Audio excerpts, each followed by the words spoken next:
بسم الله الرحمن الرحيم.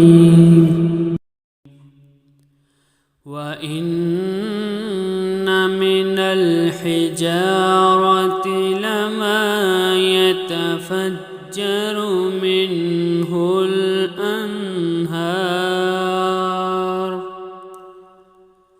وإن منها لما يشقق فيخرج منه الماء وإن منها لما يهبط من خشية الله وما الله بغافل